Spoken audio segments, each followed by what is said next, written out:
Salam! 4:56 ng hapon, kakaalis lang ng aming bisita si Mama Hidaya, nakatira sa taas at binigyan niya ako ng hadiah at si Mama. Pakita ko sa inyo. Ito yung hadiah sa akin ni Mama Hidaya na nakatira sa taas, pero weekly lang siya pumupunta dito, tuwing Friday lang. So Sabado ngayon, pauwi na siya sa kanila dito din sa Riyadh, sa ibang district lang. Ito yung regalo niya sa akin. Uniform, medyas, ang dami. At, wow, pajama. Ang ganda. Mabait talaga yun si Mama Hidaya.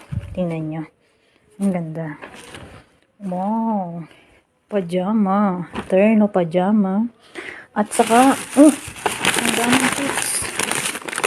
May chips pa. May Oreo. Chips. At, Indomie. Ang bait talaga si Mama Hidaya. Tingnan niyo naman. Kasi ito sa nakakatuwa dito sa Saudi. Kapag nagustuhan ka ng mga manugang, apo, alaga o employer mo, talaga mahilig silang magregalo. So, syukran jazilan Mama Hidaya. Allahu Akbar.